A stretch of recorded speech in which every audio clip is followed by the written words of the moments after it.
Okay, so someone hands you a nuclear power plant. Not a model, not a simulation, the real thing. Two reactor domes rising out of a fenced compound the size of a small town, a switchyard full of transformers humming at all hours, and a piece of paper that says you now control enough electrical output to power a mid-sized city, 24 hours a day, in every kind of weather, without pause. It sounds like the ultimate infrastructure asset. Fuel that lasts 18 months instead of getting shipped in every week. No wind that has to blow, no sun that has to shine. Just steady, relentless output pouring into the grid every single second. It is not simple. Owning a nuclear plant is arguably the single most capital-intensive, most tightly regulated, and most unforgiving business in the entire energy sector. There are nuclear plants that have run for 40 years and made their owners some of the most reliable money in the utility business. And there are nuclear plants that bankrupted the companies that built them before a single watt reached the grid. The difference between those two outcomes has almost nothing to do with the physics of splitting atoms. It has everything to do with a kind of economics most people never think about when they picture owning a power plant. Let's start with what you're actually buying, because nuclear power plant describes several very different businesses depending on where you are in its life cycle. There is the plant under construction, which is essentially a multi-billion-dollar bet on an engineering schedule that history says will not go as planned. There is the plant in operation, which behaves more like a bond than a business, a machine that produces the same steady output year after year for decades. And there is the plant at the end of its life, which becomes something closer to an environmental liability with a fixed, enormous price tag attached to walking away. Most people only picture the middle stage, the humming, profitable on. The other two stages are where almost all of the risk and almost all of the money actually gets decided. Before you generate a single kilowatt, you need to build the thing, and this is where nuclear economics starts to separate from every other form of power generation. A large modern reactor, the kind capable of powering roughly 1 million homes, costs somewhere in the range of $6 to $9 billion per unit to construct in the United States, and that number assumes everything goes reasonably well. It rarely does. Georgia's Vogtle expansion, the most recent large nuclear project completed in the United States, was originally budgeted at around $14 billion for 2 new reactors. By the time both units were finished, the final cost had climbed past $35 billion, more than double the original estimate, and the project ran roughly 7 years behind its original schedule. This was not a fringe operator making rookie mistakes. This was one of the largest utility companies in the country, working with experienced contractors, building on a site that already had 2 operating reactors next door. The reason nuclear construction runs over budget so consistently comes down to a handful of structural problems that repeat across almost every project. First, these are first-of-a-kind or near first-of-a-kind builds even when a design has technically been used before, because supply chains for specialized nuclear components atrophy during the long gaps between projects. A country that hasn't built a reactor in 20 years has to rebuild an entire industrial ecosystem of certified welders, forged reactor vessels, and specialized concrete crews almost from scratch. Second, nuclear construction requires an extraordinary density of quality documentation. Every weld, every bolt, every inch of rebar has to be inspected, certified, and paper-trailed in a way that no other type of power plant requires, because the regulatory consequence of a hidden defect is not a fine, it is a catastrophe. Third, financing costs compound brutally over long construction timelines.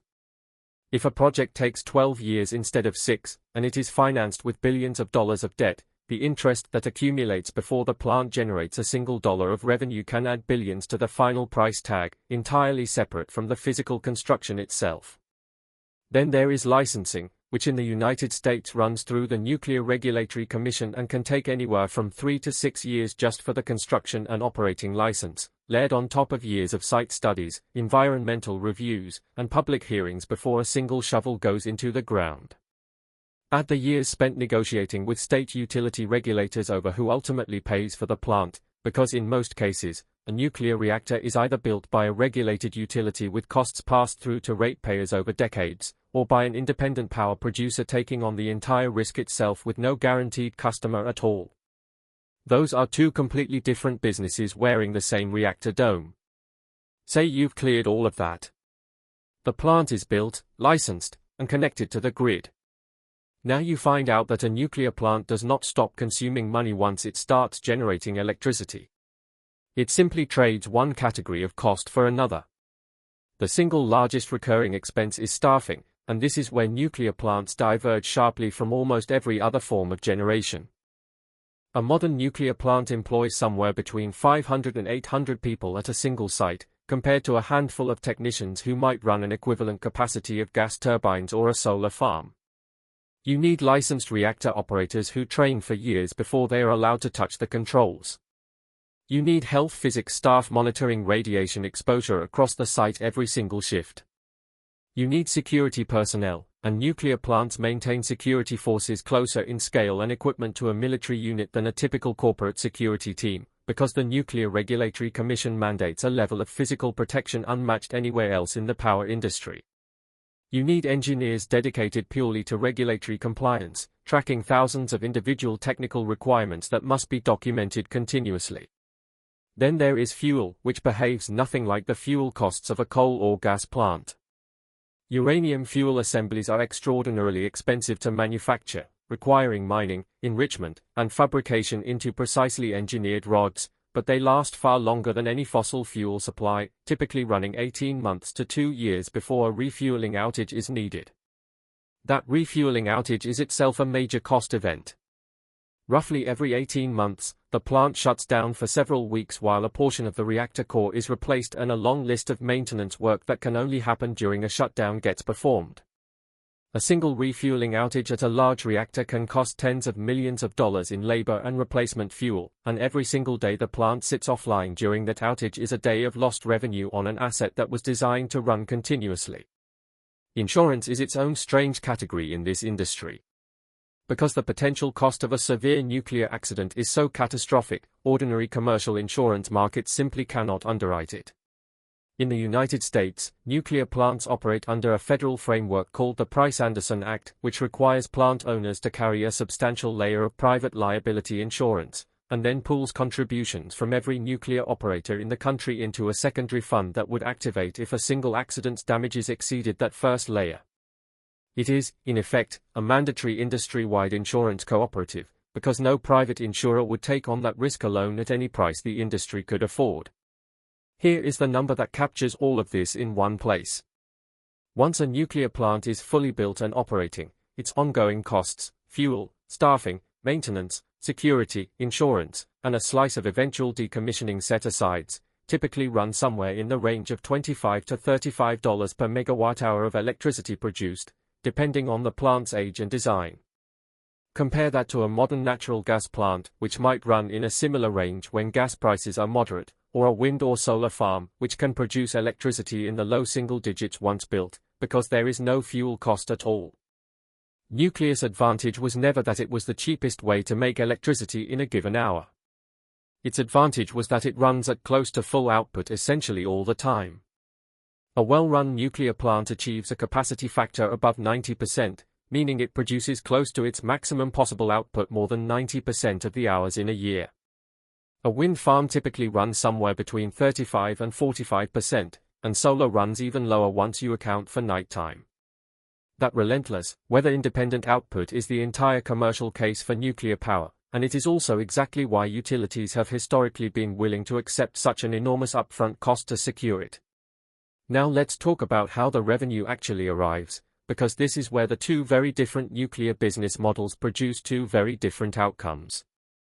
In a regulated market, a utility that owns a nuclear plant typically has its construction and operating costs approved by a state public utility commission, and recovers those costs plus an allowed rate of return directly through the electricity rates charged to customers in that state.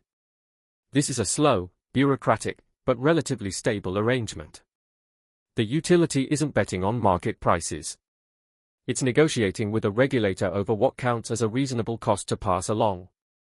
Vogel's owners, for instance, recovering the plant's enormous cost over decades through Georgia ratepayers' bills, a process that itself became a political fight over who should bear the burden of a project that ran $20 billion over budget. In a deregulated market, the picture is completely different and considerably more dangerous. Here, the plant sells its electricity into a competitive wholesale market alongside gas plants, wind farms, and every other generator, and gets paid whatever the market clears at that hour, which can swing from barely profitable to occasionally negative during periods when renewable output floods the grid and prices briefly go below zero. A merchant nuclear plant with no guaranteed rate recovery is directly exposed to natural gas prices, because gas plants are frequently the marginal price setter in these markets. When gas is cheap, wholesale electricity prices fall, and a nuclear plant with fixed operating costs around $30 per megawatt-hour can find itself selling into a market clearing well below that number for extended stretches. This exact dynamic drove several merchant nuclear plants in the United States to early retirement over the past 2 decades, plants that were technically capable of running for another 20 or 30 years, shut down not because of any technical failure, but because cheap natural gas from fracking made their economics unworkable in a market with no mechanism to reward their reliability or their carbon-free output. This is the trap sitting at the center of nuclear economics. The costs are almost entirely fixed and front-loaded into the construction decade. The revenue is either negotiated slowly through regulation, or thrown into a volatile wholesale market that was never designed with a $30 billion, 60-year asset in mind. A nuclear plant cannot simply idle during a bad quarter and restart when prices improve, the way a gas peaker plant can. Shutting down and restarting a reactor is a major operational undertaking, not a light switch, which means owners are often locked into running the plant through periods of genuinely poor economics simply because stopping and restarting would cost more than riding out the loss. To understand what happened when this goes wrong, look at what happened to several merchant nuclear plants across the American Midwest and Northeast in the 2010s. Plants like Vermont Yankee and Kewaunee were fully licensed, technically sound, and years away from any planned retirement, but their owners shut them down early because they could not compete economically against a flood of cheap shale gas in deregulated markets that offered no premium for round-the-clock, carbon-free generation. These were not accidents or safety failures. They were straightforward financial decisions, assets that were physically capable of running for decades longer, retired purely because the revenue side of the equation had collapsed while the cost side stayed fixed. Several states, recognizing this, later created specific financial support mechanisms, sometimes called zero-emission credits, essentially a subsidy paid to keep existing nuclear plants online for their climate value, because losing that firm, always-on generation turned out to be far more expensive to replace than anyone had budgeted for. Then there is the cost that almost nobody factors into the romantic picture of owning a nuclear plant at all: decommissioning. Every nuclear plant will eventually stop generating electricity, either because it reaches the end of its licensed life or because the economics simply stop working, and when that happens, the owner cannot walk away. Decommissioning a reactor, meaning safely dismantling the plant, removing and securing the radioactive components, and returning the site to a condition where it can be released for other uses, typically costs somewhere between $500 million and $1.5 billion per reactor, and can take a decade or more to fully complete.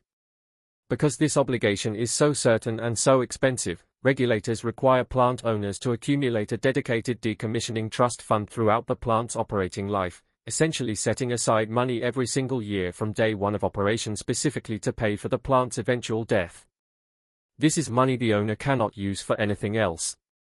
It sits in a restricted account, growing through the entire operating life of the plant, because the alternative, an underfunded decommissioning trust when a plant finally shuts down, becomes a problem that ultimately falls back on regulators and, in the worst cases, taxpayers.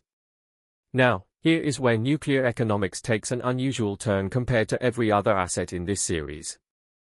If everything about this business sounds financially brutal, upfront costs in the tens of billions, decades-long payback periods, exposure to volatile power markets, and a mandatory trillion-dollar industry insurance backstop, why do sophisticated utilities and increasingly some of the largest technology companies in the world keep pursuing new nuclear projects anyway?